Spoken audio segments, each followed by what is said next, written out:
Hello दोस्तों। आज हम करने वाले हैं SS 700 forming an opinion and reporting on the financial statement.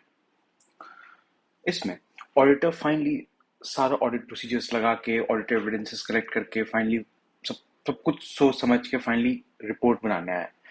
उसने कंक्लूजन ड्रॉ कर दिया है, अब उसे रिपोर्टिंग उसके रिपोर्टिंग की बारी है। तो ये ऐसे ऑब्जेक्टिव क्या है? To form an opinion on financial statement based on evaluation, जो थ्रू आउट द ऑडिट उसने इवैल्यूएशन किया उस पर ओपिनियन फॉर्म करना, of conclusions drawn from audit evidences obtained। तो ओपिनियन देना based on the evaluation of conclusion drawn from audit evidence obtained and to express clearly that opinion through a written report। Opinion form करना और फिर finally written report दे देना। Opinion किस basis पे form होता है? On the basis of evaluation of the conclusions drawn from audit evidences obtain और finally clearly express कर देना एक रिटन रिपोर्ट में। इस रिटन रिपोर्ट को क्या बोलते हैं? Audit report. Okay. Specific evaluation क्या क्या करता है ऑडिटर? तो दो पॉइंट इसमें, अकाउंटिंग पॉलिसी क्या है, एक अकाउंटिंग एस्टिमेट का है। फिर इंफॉर्मेशन जो है वो रिलेवेंट होना चाहिए, रिलायबल होना चाहिए, कंपेरेबल, अंडरस्टैंडेबल होना चाहिए, प्रॉपर डिस्क्लोजर्स वगैरह दिया गया और जो भी टर्मिनोलॉजी यूज किया गया फाइनेंशियल स्टेटमेंट में वो अप्रोप्रिएट है। तो अब डिटेल में देखते हैं specific evaluation by the auditor. क्या क्या थ्रू आउट द ऑडिट उसने क्या क्या इवैल्यूएट किया होगा या फाइनेंशियल स्टेटमेंट प्रिपेयर हो गया और थ्रू आउट द ऑडिट उसने क्या क्या स्पेसिफिक इवैल्यूएशन किया होगा। तो सिग्निफिकेंट अकाउंटिंग पॉलिसीज वो एडिक्वेटली सेलेक्ट किया गया, अप्लाई किया गया और डिस्क्लोज किया गया इन the financial statement. Accounting policies, significant accounting policies adequately select किया गया, अप्लाई किया गया और डिस्क्लोज कर दिया गया है फाइनेंशियल स्टेटमेंट में प्रॉपरली, कोई दिक्कत नहीं है। दूसरा, accounting policies are consistent with applicable FRF and are appropriate. जो भी अकाउंटिंग पॉलिसी अप्लाई हुआ है वो कंसिस्टेंट है विद द एप्लीकेबल एफआरएफ, जो फाइनेंशियल रिपोर्टिंग फ्रेमवर्क कहता है उसके अकॉर्डिंगली अकाउंटिंग पॉलिसीज लगाया गया है और वो अप्रोप्रिएट है। तो अकाउंटिंग पॉलिसीज के दो पॉइंट, स्पेसिफिक इवैल्यूएशन करता है ऑडिटर कि सबसे सही से सेलेक्ट किया गया है, अप्लाई किया गया है, डिस्क्लोज किया है फाइनेंशियल स्टेटमेंट में, और दूसरा कि जो अकाउंटिंग पॉलिसीज है वो कंसिस्टेंट है और एप्लीकेबल विद एप्लीकेबल एफआरएफ और वो अप्रोप्रिएट है। ओके। अकाउंटिंग एस्टिमेट वो रीजनेबल है, ठीक है। फिर fourth, information presented in financial statement क्या है? रिलेवेंट है, रिलायबल है, कंपेरेबल है, अंडरस्टैंडेबल है। रिलेवेंट भी है, जो इन्फॉर्मेशन दिया गया फाइनेंशियल स्टेटमेंट में वो रेलेवेंट है, रिलाय किया जा सकता है, उससे भरोसा किया जा सकता है, कंपेरेबल है, कंपेयर किया जा सकता है पिछले साल से, और अंडरस्टैंडेबल है, ठीक है। फिर financial statement provide adequate disclosures to enable intended users to understand effect of material transaction and events on information conveyed in the financial statement. तो जो भी फाइनेंशियल स्टेटमेंट डिस्क्लोजर्स है वो एडिक्वेट है, जिसके वजह से जिससे जो इंटेंडेड यूजर्स है उसका वो अंडरस्टैंड कर पाते हैं कि क्या मटेरियल ट्रांजैक्शन और इवेंट्स हुआ है on information conveyed in financial statement, और टर्मिनोलॉजी जो भी यूज किया गया फाइनेंशियल स्टेटमेंट में वो अप्रोप्रिएट है। पीपीई को पीपीई ही लिखा गया है, उसे कुछ और नहीं लिख दिया गया है। ओके। तो स्पेसिफिक इवैल्यूएशन जो ऑडिटर करता है, स्पेसिफिक इवैल्यूएशन याद करते हैं, दो पॉइंट अकाउंटिंग पॉलिसी का, एक अकाउंटिंग एस्टिमेट का है, एक इंफॉर्मेशन का है, एक टर्मिनोलॉजी का है और एक डिस्क्लोजर्स का है। अकाउंटिंग पॉलिसी का दो पॉइंट क्या है? पहला है कि properly accounting significant accounting policy जो है सेलेक्ट किया गया है, अप्लाई किया गया और डिस्क्लोज कर दिया गया है। पहले सेलेक्ट किया कि हाँ ये लगाना है, फिर उसे अप्लाई कर दिया और फिर फाइनली उसे फाइनेंशियल स्टेटमेंट में डिस्क्लोज भी कर दिया। अकाउंटिंग पॉलिसी जो है वो कंसिस्टेंट है विद एप्लीकेबल एफआरएफ और वो अप्रोप्रिएट है। अकाउंटिंग एस्टिमेट्स जो है वो रीजनेबल है, अनशंट अकाउंटिंग एस्टिमेट नहीं बनाया गया, रीजनेबल अकाउंटिंग एस्टिमेट्स बनाया गया। जो भी इंफॉर्मेशन है वो रेलेवेंट है, रिलायबल है, भरोसेमंद, कंपेरेबल है, उसे कंपेयर किया जा सकता है और अंडरस्टैंडेबल है। फिर फाइनेंशियल स्टेटमेंट में एडिक्वेट डिस्क्लोजर है जिससे इंटेंडेड यूजर्स को समझने में आसानी पड़ रही है of the material transactions and events, और टर्मिनोलॉजी जो भी फाइनेंशियल स्टेटमेंट में यूज हुआ है वो अप्रोप्रिएट है। Okay, next. अब उसने स्पेसिफिक इवैल्यूएशन कर लिया, अब आता है forming an opinion on the financial statement. तो ऑडिटर फॉर्म करेगा ओपिनियन कि जो फाइनेंशियल स्टेटमेंट प्रिपेयर हुआ है इन all material respect in accordance with applicable FRF. किस बेसिस पे ओपिनियन फॉर्म करता है? जो फाइनेंशियल स्टेटमेंट प्रिपेयर हुआ है वो इन all material respect in accordance with applicable FRF है। Second, in order to form opinion, obtain reasonable assurance about whether financial statement as a whole are free from material misstatement, whether due to fraud or error. तो जब opinion form कर रहा होगा auditor, तो ये एक reasonable assurance ले लेगा, एब्सोल्यूट अश्योरेंस नहीं, एक रीजनेबल अश्योरेंस ले लेगा कि जो फाइनेंशियल स्टेटमेंट है वो as a whole free from material misstatement है या नहीं, चाहे वो फ्रॉड की वजह से हो या एरर की वजह से हो। सबसे पहले प्रेजेंटेशन का बात किया है कि फाइनेंशियल स्टेटमेंट जो प्रिपेयर हुआ है इन ऑल मटेरियल रिस्पेक्ट है, in applicable in according with applicable FRF, जैसा एफआरएफ बोला गया वैसे ही बना दिया गया। दूसरा, रीजनेबल एश्योरेंस लेगा कि किसी भी तरीके का मटेरियल मिसस्टेटमेंट नहीं है, चाहे वो फ्रॉड की वजह से हो या एरर की वजह से हो। ये प्रेजेंटेशन वाला पॉइंट है, creation as per FRF. And second point जो हमने देखा कि मटेरियल मिसस्टेटमेंट तो नहीं हुआ है उसमें। ठीक है, 2 पॉइंट हो गए। Third, further when financial statement are prepared in accordance with FRF, also evaluate whether financial statement achieve fair presentation by considering. अगर फाइनेंशियल स्टेटमेंट को प्रिपेयर कर दिया गया इन अकॉर्डेंस विद एफआरएफ, मतलब ये जो पहला पॉइंट है ना, ये ओके हो गया, okay. Further when financial statement are prepared in accordance with FRF, also evaluate, मतलब यहाँ पे रुक नहीं जाना है, also evaluate whether financial statement achieve fair presentation by considering, वो प्रॉपर फेयर प्रेजेंटेशन अचीव कर पा रहा है। क्या क्या कंसिडर करेंगे कि ओवरऑल प्रेजेंटेशन, स्ट्रक्चर और content of financial statement check करेंगे। प्रेजेंटेशन कैसा है, स्ट्रक्चर उसका कैसा है। अब जैसे एसेट्स ऊपर होना चाहिए, and then shareholders fund, and then liabilities. तो स्ट्रक्चर देखना पड़ेगा कि स्ट्रक्चर सही है या नहीं, ऊपर कहीं शेयर होल्डर्स फंड फिर लाइबिलिटीज फिर एसेट तो नहीं लिख दिया गया। तो प्रेजेंटेशन, स्ट्रक्चर और फिर कंटेंट, एसेट एसेट ऊपर लिखा तो गया लेकिन वैल्यूज लाइबिलिटीज वाला डाल दिया, वो नहीं, ये चेक करना पड़ेगा। दूसरा, whether financial statement including related notes represents underlying transactions and events in a manner that achieves fair presentation. ठीक है, जो भी फाइनेंशियल स्टेटमेंट में जो रिलेटेड नोट्स है वो अंडरलाइंग ट्रांजैक्शन को रिप्रेजेंट करते हैं and events in a manner that achieves fair presentation. In other words, auditor shall express unmodified opinion. वो अनमॉडिफाइड ओपिनियन दे देगा, मतलब क्लीन रिपोर्ट देगा, जब ऑर्डर कंक्लूड करता है that financial statement are prepared in all material respect in according with FRF. तो हमने देखा फॉर्मिंग एन ओपिनियन। तो सबसे पहला बोला गया कि ये चेक करेगा ऑडिटर कि फाइनेंशियल स्टेटमेंट प्रिपेयर हुआ है एज पर एप्लीकेबल एफआरएफ। दूसरा, ये बोला गया कि ऑडिटर रीजनेबल एश्योरेंस ले लेगा कि financial statement as a whole free from material misstatement है, चाहे वो फ्रॉड की वजह से हो या एरर की वजह से हो। अब फिर फर्स्ट पॉइंट का के आगे भी कुछ करना है कि फाइनेंशियल स्टेटमेंट प्रिपेयर कर दिया गया as per applicable FRF, okay. तो further when financial statement are prepared in accordance with FRF, also evaluate, मतलब वहां पे रुक नहीं जाना है, ऑल्सो इवैल्यूएट क्या, whether financial statement achieve fair presentation by considering, क्या जो प्रेजेंटेशन है उसका स्ट्रक्चर और उसका content of financial statement overall सही है या नहीं। दूसरा, whether financial statement including related notes represents underlying transactions and events in a manner that achieves fair presentation framework. अगर ये सब कुछ सही हो गया ना, तो ऑडिटर दे देगा अनमॉडिफाइड ओपिनियन।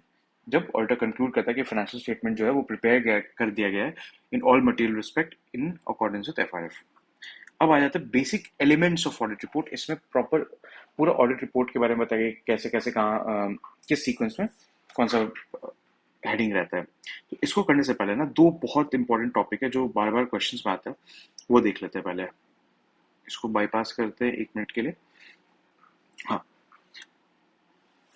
तो ये क्वेश्चन काफी आता है, audit report for audit as per both standards on auditing and international standards on auditing. मतलब जो इंडियन स्टैंडर्ड्स है वो और एक इंटरनेशनल स्टैंडर्ड्स ऑन ऑडिटिंग है वो। अगर कभी ऐसा हो गया कि दोनों दोनों को रेफर करना है, स्टैंडर्ड्स ऑन ऑडिटिंग वाले रिपोर्ट को भी और इंटरनेशनल स्टैंडर्ड्स ऑन ऑडिटिंग वाले को भी, तो उस केस में क्या करेंगे। तो auditor may be required to conduct audit in accordance with both. ठीक है, उससे हो सकता है कि दोनों के अकॉर्डिंगली ऑडिट रिपोर्ट बनाना पड़े, कोई दिक्कत नहीं है। In this case auditor report may refer to SA plus ISA, वो दोनों को रेफर करके बना सकता है, स्टैंडर्ड ऑन ऑडिटिंग और plus international standard on auditing दोनों को रेफर करके बना सकता है। और SA of other jurisdiction, but auditor shall do so only if, अब कंडीशन लग गया, बोल दिया पहले कि हाँ लगा सकते हो, दोनों लगाओ कोई दिक्कत नहीं, लेकिन only if there is no conflict between requirement of international standards on auditing and those in SA that would lead auditor। तो सबसे पहला बात तो ये बोला कि कोई कॉन्फ्लिक्ट नहीं, किसी भी तरीके का ऐसा नहीं कि स्टैंडर्ड्स ऑन ऑडिटिंग जो इंडियन है वो कुछ और कह रहा है और इंटरनेशनल स्टैंडर्ड ऑन ऑडिटिंग कुछ और कह रहा है। जिसकी वजह से कुछ और कह रहा है। कॉन्फ्लिक्ट का मतलब क्या हुआ कि दोनों में डिफरेंट ओपिनियन आ रहा है। इंडियन स्टैंडर्ड्स ऑन ऑडिटिंग में आ रहा है कि एडवर्स ओपिनियन आ रहा है, but international standards on auditing follow किया जाए तो अनमोडिफाइड ओपिनियन आ रहा है। तो कोई कॉन्फ्लिक्ट नहीं होना चाहिए। कॉन्फ्लिक्ट का मतलब क्या हुआ कि दोनों के बीच में दोनों में डिफरेंट डिफरेंट ओपिनियन आ रहा है, या फिर not to include an EOM para or OM para that in particular circumstances is required by SA। अब किसी एक उसमें मना कर दिया गया कि तुम EOM para या OM para इंक्लूड मत करो। ओके, तो इस केस में कॉन्फ्लिक्ट आ जाएगा, तब दोनों को रेफर नहीं कर सकता ऑडिटर। सेकंड पॉइंट, एक ये तो फर्स्ट पॉइंट हो गया, कोई कॉन्फ्लिक्ट नहीं होना चाहिए। दूसरा, तो audit report includes at a minimum each of the elements required by SA. तो अभी हम ऊपर जो बेसिक एलिमेंट्स पढ़ने वाले हैं ना, कि टाइटल होगा, एड्रेसी होगा, फिर ओपिनियन देगा ऑडिटर, फिर बेसिस ऑफ ओपिनियन देगा, फिर गोइंग कंसर्न होगा, तो ये सारा एट मिनिमम जितना स्टैंडर्ड्स ऑन ऑडिटिंग इंडिया वाला बोल दिया ना, बेसिक एलिमेंट्स उतना तो होना चाहिए। एडिशनल अगर इंटरनेशनल कुछ और एक्स्ट्रा बोल रहा है तो कर दो, कोई दिक्कत नहीं है। तो दो कंडीशन बोला, स्टैंडर्ड्स ऑन ऑडिटिंग इंडिया वाला और इंटरनेशनल स्टैंडर्ड्स ऑन ऑडिटिंग दोनों किया जा सकता है, कोई दिक्कत नहीं। ओनली इफ दोनों के बीच में कोई कॉन्फ्लिक्ट ना हो। दोनों के बीच में कोई कॉन्फ्लिक्ट ना हो उसका मतलब क्या हुआ कि दोनों में डिफरेंट ओपिनियन ना आ रहा हो, और दूसरा कि ऐसा ना हो कि ईओएम पैरा या ओएम पैरा इंक्लूड ना करना पड़े। और second, the audit report includes at a minimum each of the elements required bye standards on auditing.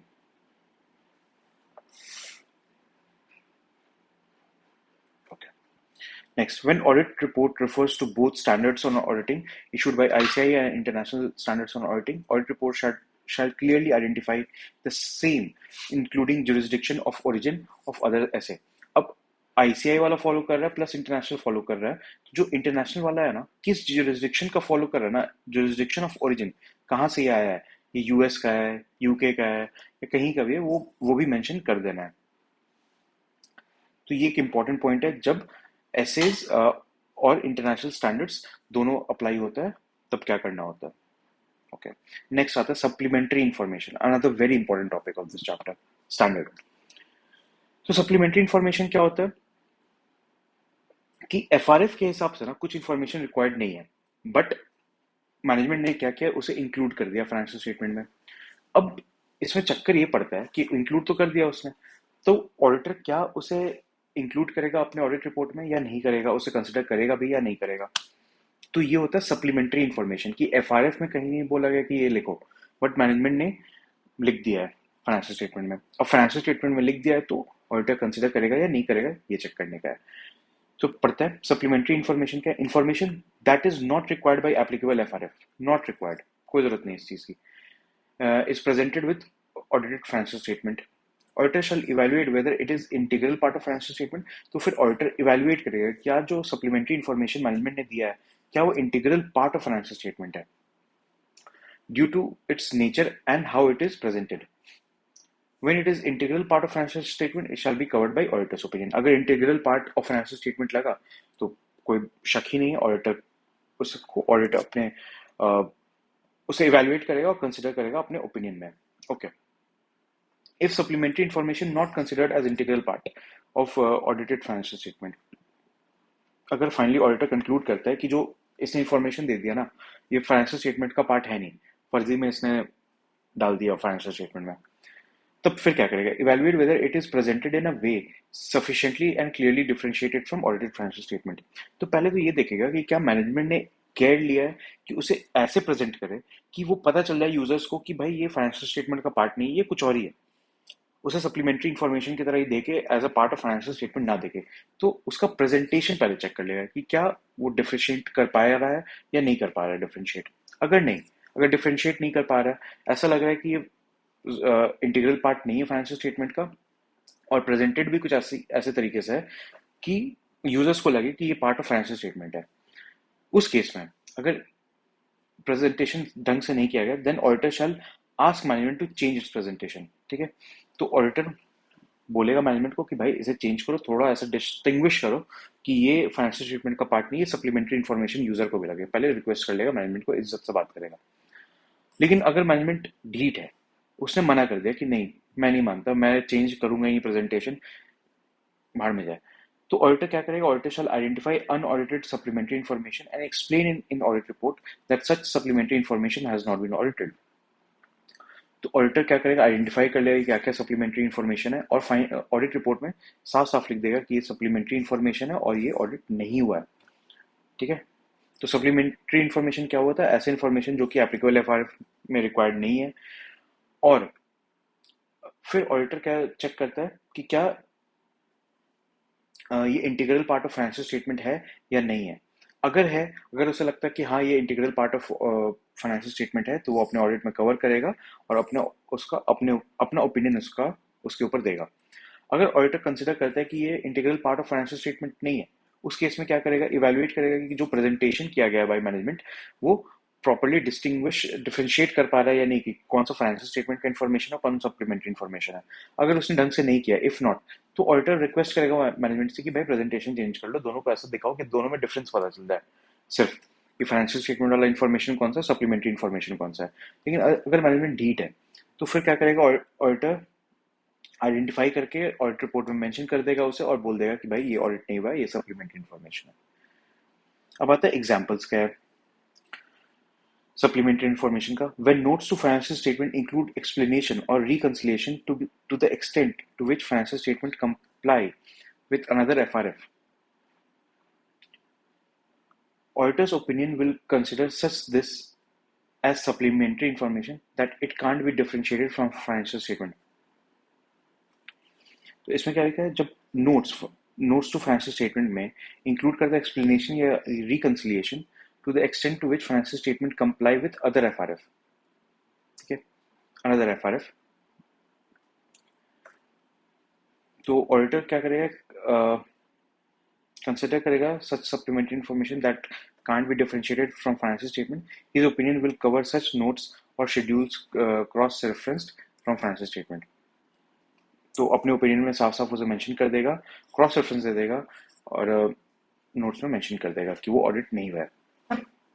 When additional P&L that discloses specific items of expenditure as separate schedule, ठीक है, जब additional P&L लगा दिया management ने और disclose करता है specific items of expenditure as separate schedule included as appendix to financial statement, auditor consider करेगा सप्लीमेंट्री इंफॉर्मेशन इसे that can be differentiated from financial information. तो ये दो मेन टॉपिक कवर हो गया।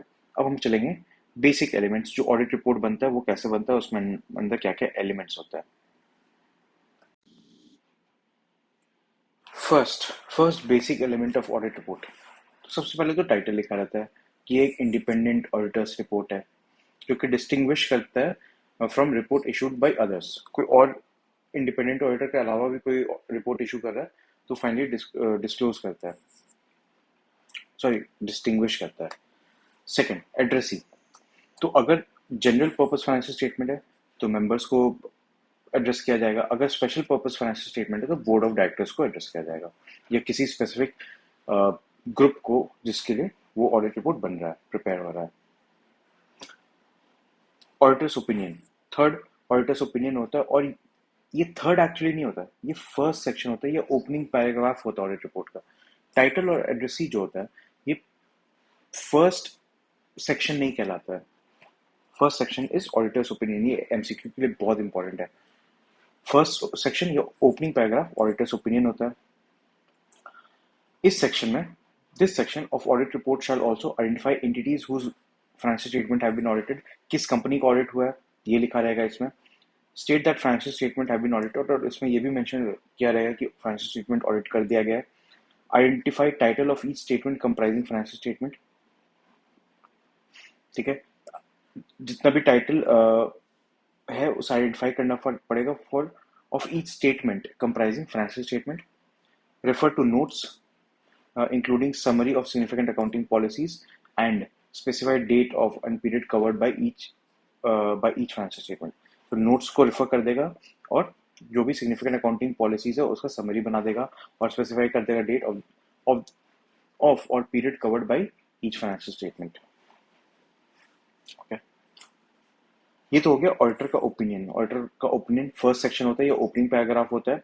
इसमें क्या क्या चेक करता है, किसका क्या क्या लिखा मेंशन रहता है, बेसिकली किस कंपनी का ऑडिट हुआ है, दूसरे में ये लिखा है कि ऑडिट हो गया है इस कंपनी का, टाइटल आइडेंटिफाई कर लेगा, नोट्स से रेफर कर देगा और समरी दे देगा सिग्निफिकेंट अकाउंटिंग पॉलिसीज का, और स्पेसिफाई कर देगा डेट जो कि हर फाइनेंशियल स्टेटमेंट में कवर्ड है, किस फाइनेंशियल ईयर का फाइनेंशियल स्टेटमेंट है, और ये डेट वगैरह मेंशन कर देगा।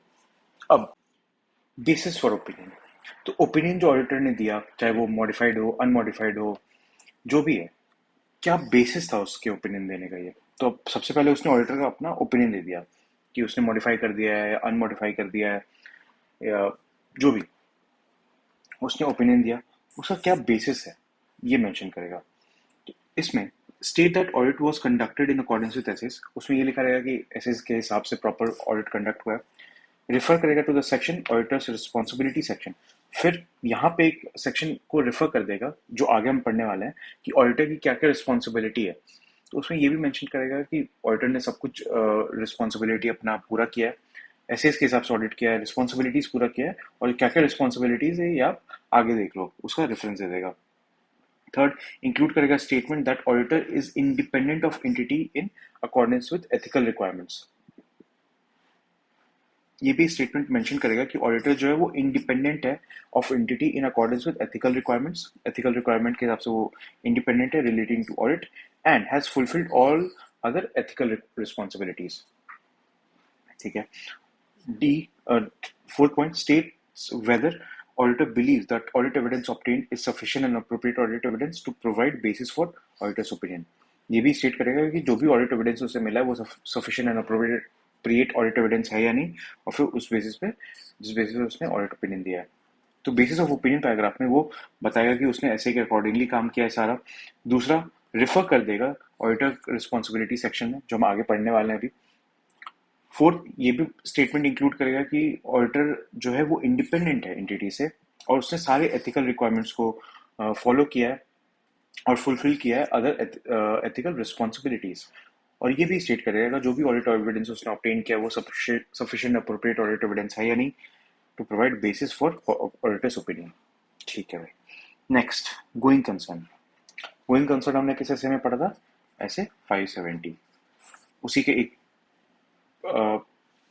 एक पॉइंट को हमने यहाँ पे भी पढ़ना है कि उससे रिपोर्टिंग कैसे करनी है, वहां पे भी पढ़ा था, सेम एग्जैक्टली सेम डायग्राम भी 570 में ऐसे ही है। नेक्स्ट, गोइंग कंसर्न में क्या, वेयर एप्लीकेबल, जहां जरूरत हो वहां पे, जहां पे डाउट हो about the material uncertainty of the going concern, material uncertainty of the entity to continue as a going concern, ये अगर शक है तभी गोइंग कंसर्न इंक्लूड होगा। तो where applicable, report as per S A 570। Auditor responsibility क्या होता है? When obtain sufficient and appropriate audit evidence and conclude on appropriateness of management use of going concern basis। तो ये चेक करना है इसमें कि मैनेजमेंट ने जो एस्टिमेट लगाया है अबाउट द गोइंग कंसर्न वो अप्रोप्रिएट है या नहीं, और क्योंकि उस बेसिस पे उसने अकाउंटिंग भी कर रखा होगा, going concern basis of accounting कर रखा होगा, तो वो अप्रोप्रिएट है या नहीं ये चेक करना है in preparation of financial statement, and conclude whether material uncertainty exist, और ये चेक करना है कि क्या कोई मटेरियल अनसर्टेनिटी एग्जिस्ट करता है about entity's ability to continue as a going concern. तो ऑडिटर की क्या रिस्पॉन्सिबिलिटी है? Sufficient and appropriate audit evidence obtain करना और कंक्लूड करना कि management use of going concern basis of accounting, management ने going concern basis of accounting जो लगाया है वो अप्रोप्रिएट है या नहीं, और अगर नहीं लगाया तो वो भी अप्रोप्रिएट है या नहीं। मतलब कि ऐसा ना हो कि ऐसा क्लियरली विजिबल है कि फोर्सेबल फ्यूचर में कंपनी बंद होने वाली है, पर मैनेजमेंट ने going concern assumption basis of accounting लगा के बढ़िया फाइनेंशियल स्टेटमेंट बना दिया कि सब कुछ रिकवर हो जाएगा, सारे लाइबिलिटीज को ये पे कर पाएगा, ऐसा तो ये तो अब सही नहीं है, क्योंकि कंपनी बंद होने वाली हो, उसे going concern basis of accounting follow नहीं करना चाहिए था यहाँ पे। ठीक है। और फिर दूसरा ये भी कंक्लूड कर लेगा कि ठीक है, मैनेजमेंट ने तो अपना काम सही कर लिया, कोई दिक्कत नहीं है, उसे जैसा गोइंग कंसर्न का लग रहा था उस हिसाब से उसने अजम्पशन लेके अकाउंटिंग कर दिया। और दूसरा ये भी चेक कर लेगा कि क्या कोई मटेरियल अनसर्टेनिटी एग्जिस्ट करता है about the entity's ability to continue as a going concern. ठीक है। अब आता है इम्प्लीकेशंस ऑन ऑडिटर्स रिपोर्ट, कैसे कैसे क्या क्या ऑडिट रिपोर्ट में ओपिनियन बदलता है। तो अगर use of going concern basis of accounting is inappropriate, मतलब उसने जो going concern basis of accounting किया लगाया मैनेजमेंट ने, वो इनअप्रोप्रिएट है, गलत है, बिल्कुल साफ गलत है, तो साफ गलत है, एडवर्स ओपिनियन। सेकेंड केस कि going concern basis of accounting appropriate है, मतलब जो होना चाहिए था, अगर फोर्सेबल फ्यूचर में बंद होने वाला दिख रहा है कंपनी, तो वो गोइंग कंसर्न अजम्पशन अकाउंटिंग नहीं यूज कर रहा है, मतलब वो ऐसा कर रहा है कि गोइंग कंसर्न तो है नहीं, कंपनी कंपनी बंद होने वाली है, ये सही है उसका पार्ट। लेकिन मटेरियल अनसर्टेनिटी एग्जिस्ट करती है, मतलब कि कंपनी तो बंद होने ही वाली है, तो मतलब मैनेजमेंट का जो अकाउंटिंग है, गोइंग कंसर्न बेसिस पर अकाउंटिंग, वो सही है, लेकिन मटेरियल अनसर्टेनिटी एग्जिस्ट करता है। तो अगर मटेरियल अनसर्टेनिटी एग्जिस्ट करता है तो एडिक्वेट डिस्क्लोजर देना पड़ेगा ऑफ मटेरियल अनसर्टेनिटी, डिस्क्लोजर देना पड़ेगा। अगर एडिक्वेट डिस्क्लोजर दिया हुआ है तो सीधा सीधा अनमोडिफाइड ओपिनियन दे देगा और एक सेपरेट सेक्शन इंक्लूड कर देगा जिसे कहते हैं material uncertainty related to going concern, ये लिख देगा। ओके, अगर एडिक्वेट डिस्क्लोजर नहीं कर किया मैनेजमेंट ने, मटेरियल अनसर्टेनिटी तो है, कंपनी तो बंद होने वाली है, ऐसा लग रहा है बिल्कुल साफ साफ, पर डिस्क्लोजर नहीं किया मैनेजमेंट ने, तो क्वालिफाई या एडवर्स दे देगा opinion and mention in basis of opinion paragraph. ठीक है, क्वालिफाई कर देगा एडवर्स, ओपिनियन दे देगा और मेंशन कर देगा on the in the basis of opinion paragraph. फिर मैनेजमेंट अनविलिंग टू मेक और एक्सटेंड इट्स असेसमेंट, मैनेजमेंट ना असेसमेंट करना चाहता है ना एक्सटेंड करना चाहता है अपना असेसमेंट, तो फिर ऑडिटर अपना इम्प्लीकेशन देख लेगा, ऑडिट रिपोर्ट पे जो भी होना चाहिए वो कर सकते हैं अकॉर्डिंगली। अब आता है की ऑडिट मैटर पे, तो की ऑडिट मैटर जो है वो लिस्टेड एंटिटीज पे मैंडेटरीली लगता है। फिर when auditor is otherwise required by law or regulation or decides to communicate की audit matter in audit report as per SS 701, तो ये तो एप्लीकेबिलिटी है, एक तो लिस्टेड एंटिटीज पे लगता है और दूसरा लॉ और रेगुलेशन जब बोला तो की ऑडिट मैटर लिखना होता है, और अगर उसे उसने खुद ने डिसाइड किया कि कम्युनिकेट करना है मुझे की ऑडिट मैटर ऑडिट रिपोर्ट में, तो वो कर सकता है। लेकिन अगर डिस्क्लेमर ऑफ ओपिनियन है तो फिर की ऑडिट मैटर इंक्लूड नहीं होता है। Key audit matter not to be added if auditor disclaims opinion. ठीक है, तो की ऑडिट मैटर होता क्या है? की ऑडिट मैटर होता है कि ऑडिटर के प्रोफेशनल जजमेंट में जो मोस्ट सिग्निफिकेंट मैटर है वो की ऑडिट मैटर कहलाता है। दूसरा, जो ऑडिटर ने कन्वे किया है, कम्युनिकेट किया है टीसीडब्ल्यूजी के साथ मैटर्स, उनमें से जो कोई जिसपे स्पेशल अटेंशन देने की जरूरत पड़ी, वो भी की ऑडिट मैटर कहलाता है और उसे अलग से इंक्लूड करता है ऑडिटर। ठीक है, और इसमें दो एप्लीकेबिलिटी का पार्ट था कि लिस्टेड एंटिटी पे अप्लाई होता है, फिर जहाँ लॉ रेगुलेशन बोलता है वहां अप्लाई होता है, और थर्ड जहाँ पे ऑडिटर खुद डिसाइड करता है कि मुझे कम्युनिकेट करना है key audit matter audit report में, तो वहां पे अप्लाई होता है। लेकिन अगर कभी ऑडिटर डिस्क्लेम कर देता है ओपिनियन, तो फिर की ऑडिट मैटर अप्लाई नहीं होता है और की ऑडिट मैटर ऐड नहीं करना होता है फाइनली। नेक्स्ट आ जाता है रिस्पॉन्सिबिलिटीज ऑफ मैनेजमेंट। अभी तक हमने क्या क्या basic basic element of audit report देखा। सबसे पहले देखा हमने टाइटल, दूसरा एड्रेसी, तीसरा जो कि ओपनिंग पैराग्राफ होता है या फर्स्ट सेक्शन होता है वो होता है ऑडिटर्स ओपिनियन, फिर किस बेसिस पे वो ओपिनियन गया है तो बेसिस ऑफ ओपिनियन, फिर आता है गोइंग कंसर्न इफ एप्लीकेबल, अगर लग रहा है तब गोइंग कंसर्न इंक्लूड करना, अदरवाइज करने की जरूरत नहीं है। फिर अभी हमने देखा की ऑडिट मैटर, और अब हमें देखना है responsibilities of management for financial statement. अब इस सेक्शन में प्रॉपर सारा मैनेजमेंट का रिस्पॉन्सिबिलिटी लिखा रहेगा कि फाइनेंशियल स्टेटमेंट के रिगार्डिंग उनका क्या रिस्पॉन्सिबिलिटी है। बोलते हैं in sum entity appropriate reference may be to TCWG. ठीक है, this section describes responsibilities of management and TCWG. इस सेक्शन में प्रॉपर डिस्क्राइब किया जाता है कि मैनेजमेंट का क्या रिस्पॉन्सिबिलिटी और टीसीडब्ल्यूजी का क्या रिस्पॉन्सिबिलिटी है किस चीज में, preparing financial statement as per applicable FRF, and for such internal control as management determines necessary to enable preparation of financial statement free from material misstatement whether due to fraud or error। तो पहला क्या है, इसमें management और TCWG का responsibility लिखा रहता है क्या, कि वो प्रिपेयर करेगा financial statement as per applicable FRF, और कंट्रोल इंटरनल कंट्रोल्स जहां जरूरी है वहां पे कंट्रोल्स मेंटेन करके रखेगा, जिससे जो फाइनेंशियल स्टेटमेंट है वो फ्री रहे फ्रॉम मटेरियल मिसस्टेटमेंट, चाहे वो फ्रॉड की वजह से हो या एरर की वजह से हो।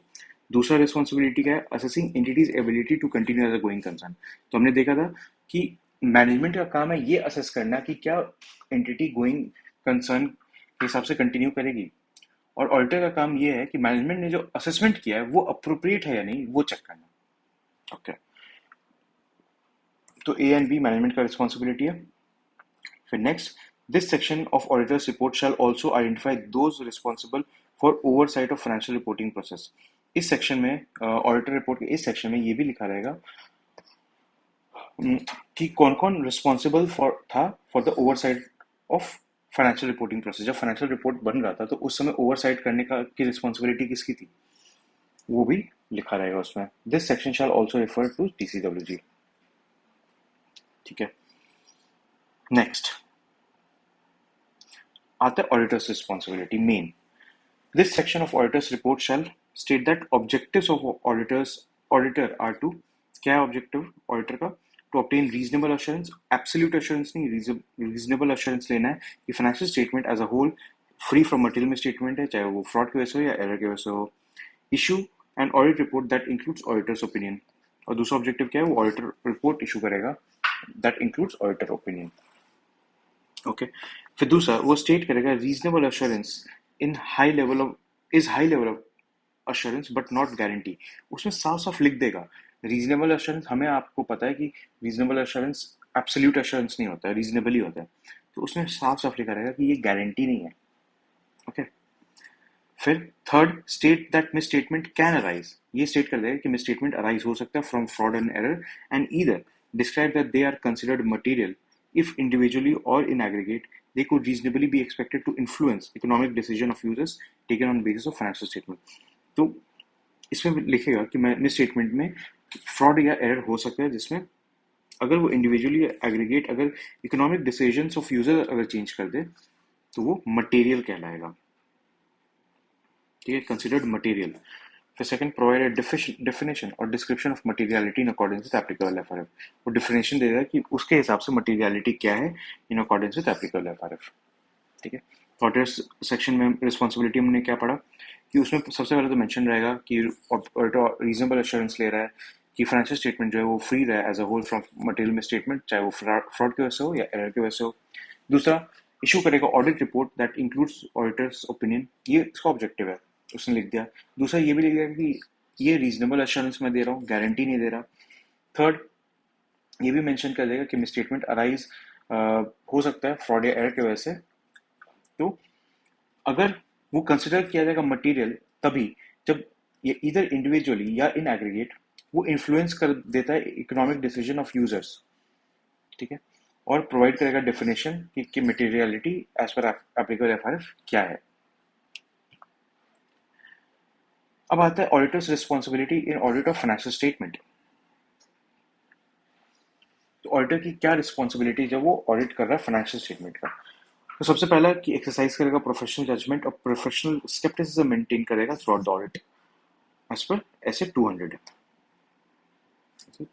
होना चाहिए। ओके, फिर describe an audit by stating auditor's responsibility. अपने ऑडिट को डिस्क्राइब करेगा अपना रिस्पॉन्सिबिलिटीज मेंशन करके कि to identify risk of material misstatement of financial statement. ठीक है, ऐसे 315 के हिसाब से हम लोग क्या कहते हैं, risk of material misstatement identify करते हैं। फिर to obtain understanding of internal control to design audit procedure, understanding लेगा इंटरनल कंट्रोल का, ये भी ऐसे 315 के हिसाब से हम लोग। तो ये दोनों पॉइंट ऐसे 315 के हिसाब से हम लोग रोमम identifying assessing the risk of material misstatement through by understanding the entity and its environment including its internal control। तो ये दो पॉइंट ऐसे 315 के हिसाब से।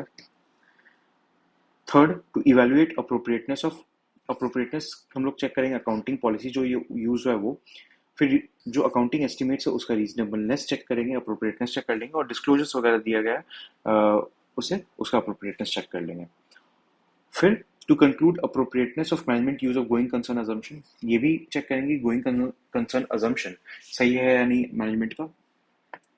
फिर to evaluate overall content presentation and structure of financial statement, evaluate करेंगे overall content presentation and structure of financial statement. ठीक है, फिर लास्ट में to describe auditor's responsibility in group audit ऐसे 600 के हिसाब से। तो auditor responsibility in audit of financial statement में क्या है कि वो प्रोफेशनल जजमेंट और professional scepticism throughout the audit maintain करेगा एज पर एज 200। फिर दूसरा यहाँ पे देख लेगा डिस्क्राइब करेगा ऑडिटर का रिस्पॉन्सिबिलिटी इन ग्रुप ऑडिट, मतलब अगर अदर ऑडिटर भी काम कर रहा है तो उसमें मेरी रिस्पॉन्सिबिलिटी कितनी है, कितना कॉम्पोनेंट दूसरे ने ऑडिट किया है, तो ये सब भी मेंशन करेगा उसमें। थर्ड, स्टेट करेगा कि उसका रिस्पॉन्सिबिलिटी क्या था, तो 2.315 के हिसाब से कि वो आइडेंटिफाई करेगा रिस्क ऑफ मटेरियल मिसस्टेटमेंट और फाइनेंशियल स्टेटमेंट और दूसरा इंटरनल कंट्रोल अंडरस्टैंड करेगा अपना ऑडिट प्रोसीजर डिजाइन करने में। ये 315 के हिसाब से, ऐसे 315। फिर इसको देखते हैं। फिर कंक्लूड करेगा appropriateness of management use of going concern, ये है 570 के हिसाब से। गोइंग कंसर्न जो मैनेजमेंट ने है वो अप्रोप्रिएटली असेस किया है या नहीं, और इवेलुएट कर देगा overall content, presentation, structure of financial statement, मतलब फाइनेंशियल जो प्रेजेंटेशन फ्रेमवर्क है वो प्रॉपरली हुआ है या नहीं, प्रेजेंटेशन सही है नहीं, स्ट्रक्चर सही है नहीं फाइनेंशियल स्टेटमेंट का। और फिर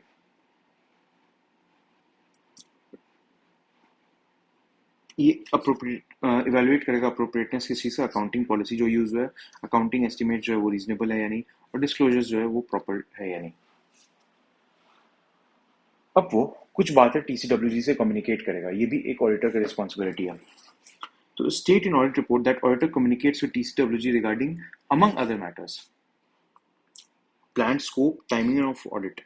ठीक है, तो अमंग अदर मैटर्स और क्या क्या कम्युनिकेट करेगा कि ऑडिटर का स्कोप क्या है, प्लान स्कोप क्या है, टाइमिंग क्या रहेगा ऑडिट का, सिग्निफिकेंट ऑडिट फाइंडिंग्स कुछ भी मिलता जाए टीसीडब्ल्यूजी को बताते जाओ, significant difficulties identified during the audit, कि क्या क्या मुश्किलात का सामना करना पड़ा ड्यूरिंग द ऑडिट, ये भी मेंशन करना है कि मैनेजमेंट ने प्रॉपर जो ऑडिट एविडेंस मैंने मांगे उसने दिए नहीं, इंक्वायरी जो मैंने करी वो ढंग से किया नहीं, रिटन रिप्रेजेंटेशन मांगा वो ढंग टाइम पे दिया नहीं, अननेसेसरी बहुत डिफिकल्टी क्रिएट किया।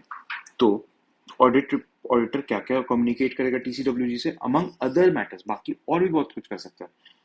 सबसे पहला प्लान स्कोप एंड टाइमिंग बता देगा, सिग्निफिकेंट ऑडिट फाइंडिंग्स मिलते जाएगी वो बताते जाएगा, सिग्निफिकेंट डिफिकल्टीज जो ड्यूरिंग द ऑडिट उसे फेस करना पड़ा वो भी टीसीडब्ल्यूजी को कम्युनिकेट करेगा। State that auditor provides TCWG with statement that auditor has complied with relevant ethical requirement regarding independence। ये भी बता देगा TCWG को कि जो ऑडिटर है उसने relevant ethical requirement को comply किया properly regarding independence। For audit of financial statement of all such entities for which key audit matter are communicated in accordance with SS 701। अब key audit matter का तो याद होगा हमें, key audit matter क्या था, as per the professional judgment of the auditor कोई ऐसा मैटर है जिस जो मोस्ट सिग्निफिकेंट है in the audit of financial statement of the current period, वो होता है की ऑडिट मैटर। दूसरा कि जो भी कम्युनिकेट करता है ऑडिटर टीसीडब्ल्यूजी को, उनमें से कुछ ऐसे मैटर है जो कि सिग्निफिकेंट अटेंशन रिक्वायर्ड है जिसमें, तो वो भी की ऑडिट मैटर ही माना जाता है। तो की ऑडिट मैटर में matters communicated to TCWG auditor determines those matters that were of most significance in audit of financial statement। ठीक है, ये हमने देख लिया most significant।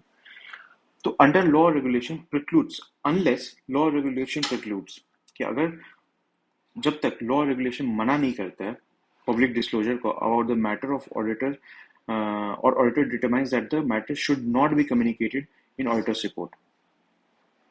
ठीक है, तो दो पॉइंट है कि या तो लॉ मना कर दे कि भाई पब्लिक में मत बताओ, या फिर दूसरा ऑडिटर डिटरमाइन करे कि सही नहीं है कम्युनिकेट करना ऑडिट रिपोर्ट में की ऑडिट मैटर को। और ऐसा कब उसे लग सकता है कि सही नहीं है, जब जो एडवर्स कॉन्सिक्वेंसेज है of doing so would reasonably be expected to outweigh the public interest benefit of such communication. ठीक है, मतलब जो पब्लिक को बेनिफिट होगा उससे कहीं ज्यादा एडवर्स कॉन्सिक्वेंसेज हो जाएगा अगर ऑडिटर ने उसे पब्लिक कर दिया तो। फिर हमें एक ऐसे 705 में सॉरी 701 में एक पॉइंट पढ़ेंगे कि अगर मैनेजमेंट ने ऑलरेडी पब्लिकली सबको बता रखा है वो की ऑडिट मैटर जो ऑडिटर ने डिटरमाइन किया कि एडवर्स कॉन्सिक्वेंसेज ज्यादा हो सकते हैं उसे बताने के, अगर मैनेजमेंट ने पहले ही बता रखा पब्लिक को तो कोई दिक्कत नहीं है, फिर ऑडिटर इंक्लूड कर सकता है ऑडिट रिपोर्ट में वो की ऑडिट मैटर। ओके, ये 701 जब करेंगे ना 701 उसमें क्वेश्चंस में ये पॉइंट आएगा तो वहां पे ध्यान रखना है इसे। Next, location of description of auditor's responsibilities। Location of description of auditor's responsibility, तो within the body of audit report होना चाहिए, within an appendix to auditor's report। In this case, auditor shall include reference to location of appendix। जहाँ भी appendix reference देना होगा उसका proper location mention होगा, और by specific reference within auditor's report to location of such description on website or appropriate authority where law regulation और ऐसे permit। तो specific reference देना होगा जहाँ पे law regulation और standards permit करता है। फिर लास्ट है 10th है अदर रिपोर्टिंग रिस्पॉन्सिबिलिटीज होगा, फिर सिग्नेचर ऑफ ऑडिटर होगा, sign by auditor, by personal name and audit firm दोनों लिखा होना चाहिए. Partner signing the audit report need to mention membership number and registration number of firm plus UDIN. फिर date of audit report mention रहेगा not earlier than date when auditor has obtained sufficient appropriate audit evidence.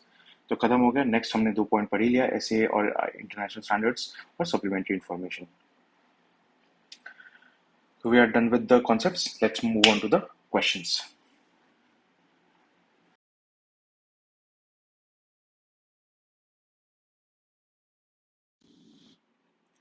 First question. CS Samir is the statutory auditor of Tram Farm Limited for the financial year 22-23. While concluding the audit, CS Samir decided to issue an unmodified opinion. Though he also concluded that a material uncertainty exists. इसने वो भी conclude किया कि material uncertainty exist करता है. Although उसने unmodified opinion दे दिया, but उसने conclude किया कि material uncertainty exist करता है with respect to company's ability to continue as a going concern on account of pending litigation related to labor laws. Labor laws में pending litigation है, तो उसके हिसाब से लग रहा है कि आगे company को work करने में problem होगी, operations में problem होगा. He is of the view that the company has made appropriate disclosure. Company ने adequate disclosure कर दिया, कोई दिक्कत नहीं है, बहुत अच्छी बात है. With respect to such pending litigation, adequate disclosure कर दिया, सब कुछ कर दिया, लेकिन material uncertainty exist करती है in the company's ability to continue as a going concern. Okay. Company has made appropriate disclosure with respect to such pending litigation in the notes to account annexed to the financial statement of Tram Farm Limited for the financial year 22-23. Explain how CS Samir will deal with the above situation in the auditor's report. Draft the relevant proportion of the audit report. Draft करना है. तो सबसे पहले हमें देखना है कि opinion कौन सा जाएगा. तो हमने देखा था गोइंग कंसर्न में कि use of going concern basis of accounting is appropriate है, कोई दिक्कत नहीं, मैनेजमेंट अपना काम सही किया, लेकिन मटेरियल अनसर्टेनिटी एग्जिस्ट करता है, मतलब लिटिगेशन की वजह से है, तो ये प्रॉब्लम तो है ही सही से. अब उसने अकाउंटिंग कर दिया, ऐसा तो अकाउंटिंग कर दिया तो सब बात टल गई, नहीं. अकाउंटिंग किया उसने सही, कोई दिक्कत नहीं, लेकिन मटेरियल अनसर्टेनिटी एग्जिस्ट करता है. तो क्वेश्चन में क्या है कि एडिक्वेट डिस्क्लोजर किया गया है, तो ऑडिटर क्या करेगा, अनमोडिफाइड ओपिनियन दे देगा और एक सेपरेट सेक्शन इंक्लूड करेगा जिसका नाम होगा material uncertainty related to going concern. Okay. तो इसमें हमें ड्राफ्ट करना है ऑडिट रिपोर्ट. तो कैसे होगा, material uncertainty related to going concern. In the given situation, auditor is required to include in the audit report an additional para titled as material uncertainty related to going concern. ठीक है, एक separate section जो हमने बात करी. So as to state the fact related to going concern in that para. क्या होगा, material uncertainty related to going concern. जो सेपरेट सेक्शन की बात हमने करी थी, ये separate section material uncertainty related to going concern. Okay. तो इसमें क्या लिखना पड़ेगा. We draw attention to note 10 in the financial statement, which indicates that the outcome of a litigation on account of labor laws is pending in case of the company during the year 31st March 23. As stated in note 11, this event or condition indicate that a material uncertainty exists that may cast significant doubt on the company's ability to continue as a going concern. Our opinion is not modified in respect of this matter. Not modified मतलब unmodified है, और हमने यहाँ पे भी ये देखा था कि अनमॉडिफाइड ओपिनियन होता है इस केस में. Next, KPI Limited is a company on which international standards on auditing are applicable along with standards on auditing issued by ICAI. तो इंटरनेशनल भी लगता है और ICAI वाला standards on auditing भी लगता है. The company appointed new auditor for the audit of financial statement for the year ended 31st March 23. ठीक है, ऑडिटर ने नया एक ऑडिटर आया. After doing all appointment formalities, in the auditor's report, auditor referred the international standard on auditing in addition to standards on auditing issued by ICAI. तो उसने refer कर दिया इंटरनेशनल स्टैंडर्ड भी और ICAI ने जो स्टैंडर्ड्स ऑन ऑडिटिंग दिया वो भी. तो क्या कुछ गलत है? अभी तक नहीं, पर हाँ कुछ कंडीशन होना चाहिए, तभी ऐसा कर सकता है. As an expert, you are required to advise the auditor regarding auditor's report for audit conducted in accordance with both the standards. तो यहाँ पे SS 700 के बारे में सब कुछ लिखा हुआ है और फिर बोला यह है कि हाँ ये कर सकता है, दोनों को इंक्लूड कर सकता है, लेकिन दोनों के बीच में कोई कॉन्फ्लिक्ट नहीं होना चाहिए. कॉन्फ्लिक्ट का मतलब क्या हुआ कि ऐसा ना हो कि इसमें कुछ और ओपिनियन आ रहा है और दूसरे में कुछ और ओपिनियन आ रहा है. दूसरा, ऐसा ना हो कि इंटरनेशनल में मना किया जाए कि EOM para OM para include मत करो. First point. सेकंड पॉइंट क्या है कि एट मिनिमम जो भी basic elements of audit report है एज पर आईसीआई का स्टैंडर्ड्स, वो होना ही चाहिए। बेसिक एलिमेंट्स तो होना चाहिए, उसमें कुछ कमी नहीं, कटौती नहीं होनी चाहिए। उससे ज्यादा अगर कुछ ऐड करना है एज पर इंटरनेशनल, कर लो, कोई दिक्कत नहीं है। और और फाइनली इसमें ये भी एलिमेंट ऐड करना पड़ेगा। Okay. The auditor's report includes, at a minimum, each of the elements set out in auditor's report prescribed by law or regulation discussed above. ठीक है? When the auditor uses layout or wording specified by standards on auditing, when the auditor's report refers to both the international standards on auditing and standards on auditing issued by ICAI, the auditor's report shall clearly identify the same, including the jurisdiction of origin. जिस jurisdiction का international वाला बन रहा है, US का बन रहा है, UK का बन रहा है, जो भी होगा jurisdiction वो mention कर देना होगा। Next, MN and Associates Chartered Accountants have been appointed as statutory auditor of Cotton Limited for the financial year 22-23. The company is into the business of yarn manufacturing. For this purpose, cotton ginning is also done within the factory premises. Raw cotton is purchased from local market and processed in-house. The company received a notice from the state government to deposit market development fee for the last 5 years to the tune of 10 crores. अचानक से notice आ गया company को, state government का, कि पिछले 5 साल का market development फी भर दो 10 करोड़ रुपए का. The company and all other organization in the same business has not deposited the market development fee. तो बाकी जो भी सेम ऑर्गेनाइजेशन में कंपनीज है उसने डिपॉजिट नहीं किया है अभी तक. Taking shelter of the old circular issued by the government, मतलब पिछला कोई सर्कुलर है उसके भरोसे बैठा हुआ है कि इस हिसाब से नहीं होना चाहिए कोई भी penalty. Okay. The trade association met with the government officials to resolve the matter and agreed to deposit the same prospectively. However, the matter relating to payment of development fee for the last 5 years is pending before the government as at the end of the financial year. तो at the end of the financial year तक तो अभी तक तो पूरा pending बचा हुआ है पिछले पूरे 5 साल का पेमेंट करने का. The company, however, disclosed the same in notes to account. Notes to account में उसने disclosure दे दिया है as contingent liability without quantifying the effect and proper explanation. तो उसने नोट्स टू अकाउंट में लिख तो दिया है लेकिन क्वांटिफाई नहीं किया कि क्या इफेक्ट पड़ेगा कंपनी को अगर ये पेमेंट हो गया, और प्रॉपर एक्सप्लेनेशन भी नहीं दिया है उसमें. If the liability is provided in the books of account, entire reserves will be wiped off. अगर liability को पे करना पड़ गया तो जितना भी रिजर्व है सारा वाइप ऑफ हो जाएगा, खत्म हो जाएगा. Auditor seeks your guidance as to how this disclosure affects them while forming an opinion in the financial statement. कैसे ये डिस्क्लोजर इफेक्ट करता है जब ऑडिटर ओपिनियन फॉर्म करेगा ऑन द फाइनेंशियल स्टेटमेंट. तो हमने इसमें देखा था specific evaluation by the auditor में कि एडिक्वेट डिस्क्लोजर का स्पेसिफिक इवैल्यूएशन करता है कि जिससे यूजर के अंडरस्टैंडिंग में हेल्प मिले, असिस्टेंस मिले. अब क्योंकि यहाँ पे प्रॉब्लम ये है कि इसने नोट्स ऑफ टू अकाउंट्स में डाल तो दिया है लेकिन एक्सप्लेनेशन और क्वांटिफाई नहीं किया कि उसका इफेक्ट क्वांटिफाई नहीं किया, तो ये प्रॉब्लम है. अब इसमें ये इंडिया 37 का भी रेफरेंस है. Provisions, contingent liabilities and contingent asset. An entity should disclose for each class of contingent liability. जितना भी कंटिंजेंट लायबिलिटी है उसके लिए एंटिटी को डिस्क्लोज करना चाहिए at the end of the reporting period a brief description, proper एक brief description होना चाहिए of the nature of contingent liability and where practicable, जहाँ practicable हो, estimate of its financial effect, क्या financial effect पड़ेगा इस contingent liability की वजह से, indication of the uncertainties relating to the amount or timing of any outflow. तो क्या फाइनेंशियल इफेक्ट होगा, दूसरा क्या क्या अनसर्टेनिटी रिलेटिंग टू अमाउंट कि कब पे करना पड़ेगा, नहीं करना पड़ेगा, और दूसरा टाइमिंग ऑफ आउटफ्लो क्या हो सकता है, possibility. Third, possibility of any reimbursement, क्या कोई रीइंबर्समेंट का कोई चांस है. तो ये तीन चीज ब्रीफली ब्रीफ डिस्क्राइब कर देगा अगर कोई कंटिंजेंट लायबिलिटी किसी टाइप का. फाइनेंशियल इफेक्ट क्या है, अनसर्टेनिटीज क्या क्या है ऑफ द अमाउंट, और किस टाइम के अराउंड आउटफ्लो होगा पैसे का, और पॉसिबिलिटी ऑफ एनी रीइंबर्समेंट. अब ऐसे 700 के हिसाब से ऑडिटर को इवेलुएट करना पड़ता है whether in view of the requirement of applicable FRF.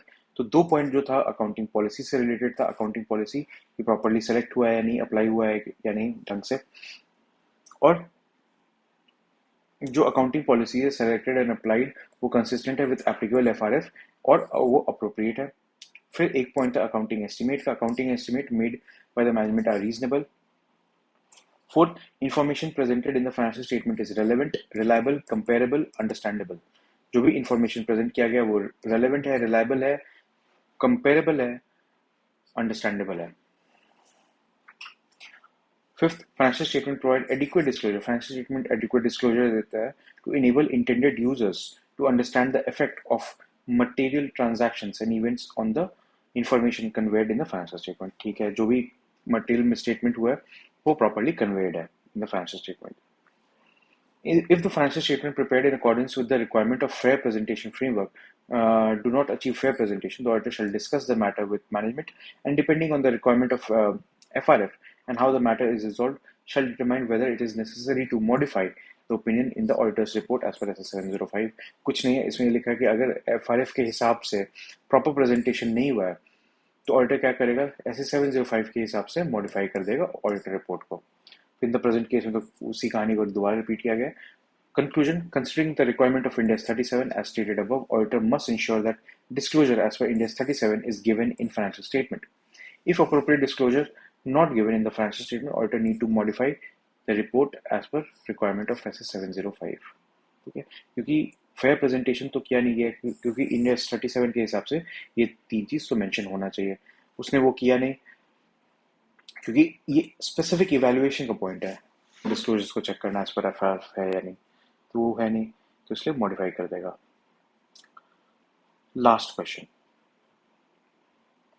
yes, last question.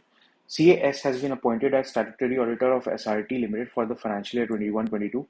The company, while preparing financial statement for the year-ended audit, prepared one additional profit and loss account that disclosed specific items of expenditure and included the same as an appendix to the financial statement. उसने क्या किया, एक additional profit and loss लगा दिया जिसमें specific item of expenditure है, ठीक है, और appendix of the financial statement में डाल दिया उसे। CAS has not been able to understand this as the additional profit and loss account is not covered under applicable FRF. Under applicable FRF में कहीं लिखा है कि तुम additional P&L लो किसी specific expenditure के साथ, तो कहीं ना कहीं ये supplementary reporting की तरफ जा रहा है, supplementary information. Guide him as to how he should deal with the issue while reporting in the financial statement. तो हमने supplementary information को तो देखा था, यहाँ तो देख लेते फटाफट। तो सप्लीमेंट्री इन्फॉर्मेशन क्या होता है, इन्फॉर्मेशन जो कि रिक्वायर्ड नहीं है भाई एप्लीकेबल एफआरएफ, और वो प्रेजेंट कर दिया गया अपने फाइनेंशियल स्टेटमेंट में। तो ऑडिटर क्या करता है, इवैल्यूएट करता है कि क्या ये जो सप्लीमेंट्री इन्फॉर्मेशन है वो integral part of financial statement है due to its nature and how it is presented. अगर ये इंटीग्रल पार्ट है तब तो कोई दिक्कत ही नहीं है, अपना ओपिनियन उसके ऊपर दे दो। अगर उसने ऑडिटर ने ये फिगर आउट किया कि ये इंटीग्रल पार्ट नहीं है सप्लीमेंट्री इन्फॉर्मेशन फाइनेंशियल स्टेटमेंट का, तो वो क्या करेगा, इवैल्यूएट करेगा कि क्या वो ढंग से प्रेजेंटेड है कि जो यूजर इंटेंडेड यूजर है उसे समझ में आए कि ये फाइनेंशियल इन्फॉर्मेशन वाला पॉइंट क्या है और सप्लीमेंट्री इन्फॉर्मेशन वाला पॉइंट क्या है, मतलब वो डिस्टिंग्विश कर पाए आराम से। अगर ऐसा प्रेजेंटेशन नहीं है तो ऑडिटर क्या करेगा, मैनेजमेंट को रिक्वेस्ट करेगा कि भाई प्रेजेंटेशन चेंज कर दो, लेकिन मैनेजमेंट ढीठ है, रिफ्यूज कर देता है, तो फिर उस अनऑडिटेड सप्लीमेंट्री इन्फॉर्मेशन को आइडेंटिफाई कर देगा और साफ साफ ऑडिट रिपोर्ट में लिख लेगा कि भाई ये एक सप्लीमेंट्री इन्फॉर्मेशन है और इसे ऑडिट नहीं किया गया है। ओके, तो इसमें भी सेम सारा पॉइंट वही लिखा हुआ है, बिल्कुल सेम, ठीक है।